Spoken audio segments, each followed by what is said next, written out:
Everything at Roslin is marked, numbered and laid in place. Everything is there by design. Books can be banned or burnt, but this is a book in stone. It's here to stay. What the book is telling us, nobody seems to know. I mean, there are millions of theories, almost as many theories as people who visit it. It would appear to be that he did have a message of some kind.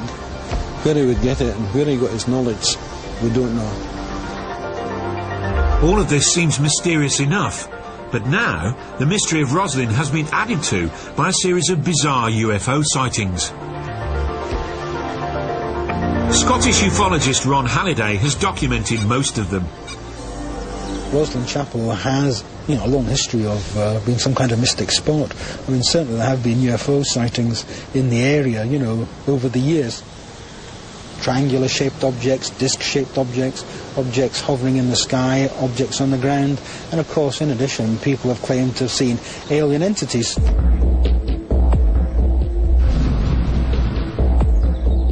Some people have since suggested that extraterrestrials might have been responsible for certain inexplicable things inside the chapel. Like the carvings of American maize, apparently etched into the walls before America was discovered. And the vines that wrap themselves around the apprentice pillar, a seemingly perfect representation of the double helix of DNA.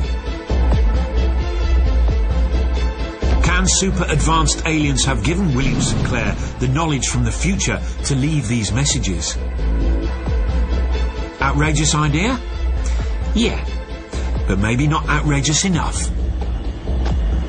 For some locals are convinced that something even more potent than the Holy Grail is buried at the chapel. The gateway to another dimension used by aliens. And where did they get this idea? Well, from almost the first time people began to see UFOs and aliens, they said they saw them most around buildings with rich histories and mystical pasts. Structures like the pyramids of Egypt, Stonehenge in England, and now, add to that, Scotland's Roslin Chapel. According to some, all these ancient sites are gateways to other parallel dimensions. And this would explain why sightings are concentrated around these sacred places.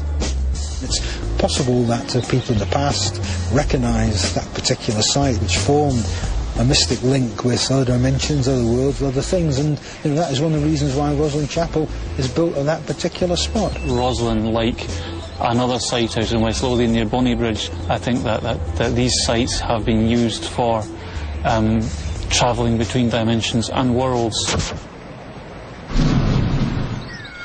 And against all the odds, the experts we asked to find the gateway at Roslin said they'd done just that.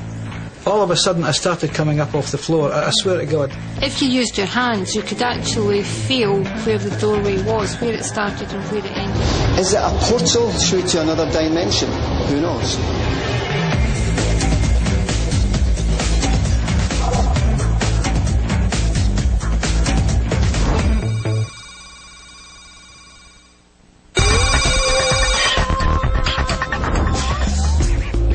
So, is there an alien portal in Roslin?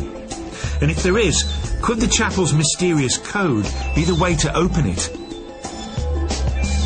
According to some spooky people we're about to meet, the code was given to the Scots 500 years ago by super sophisticated extraterrestrial beings. So, let's test this theory. The obvious place to look for this alien gateway to another galaxy is inside Roslin Chapel itself, and the obvious people to investigate are the top local paranormal investigators. They're Brian Allen and mystics Anne-Marie SNEDDON and Jim Lochhead. We sent them into Roslin for 3 hours to see if they could spot any strange phenomena. They scoured every nook and cranny, and right enough, strange phenomena was exactly what they found.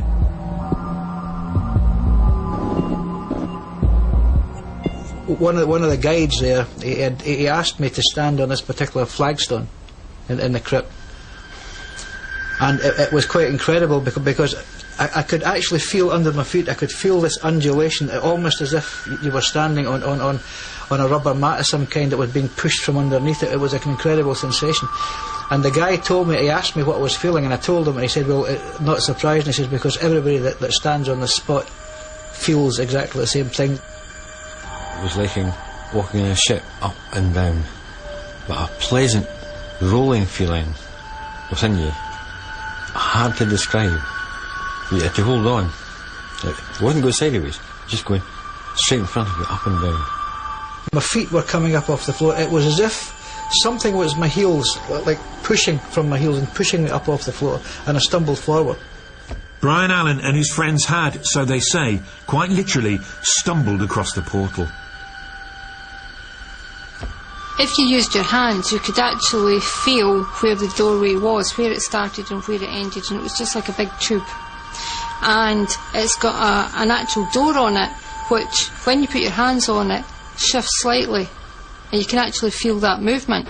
Bear with them, for not only did they sense the portal itself, they even have a cool theory as to how to unlock it. The answer, they say, is in the chapel itself.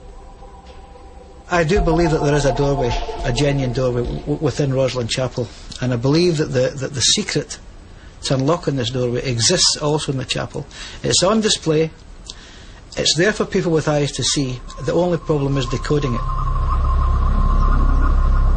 Jutting from the ceiling of the southwestern end of the chapel are a series of patterned cubes.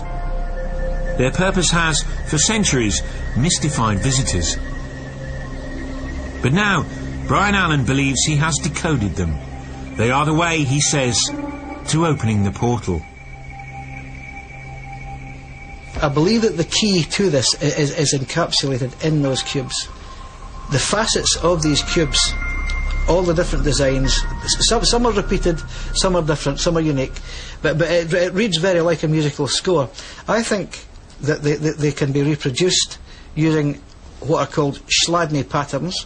Chladni patterns. The famous experiments made by German scientist Ernst Chladni, one of the earliest recorded methods of observing sound waves. We asked Edinburgh University's Professor of Acoustics to help us test the theory.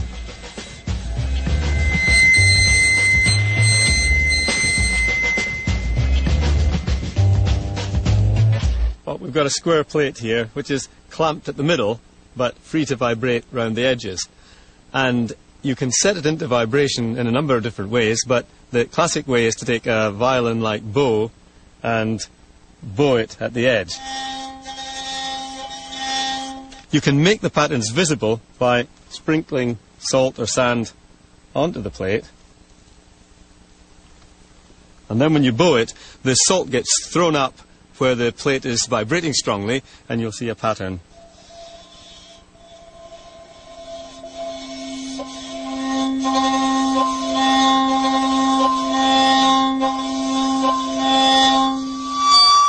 So is it possible, Professor, that our psychic is right, and the patterns in the stonework of Roslyn Church might be the patterns of sound waves like these? Well, yes, you could do that. I mean,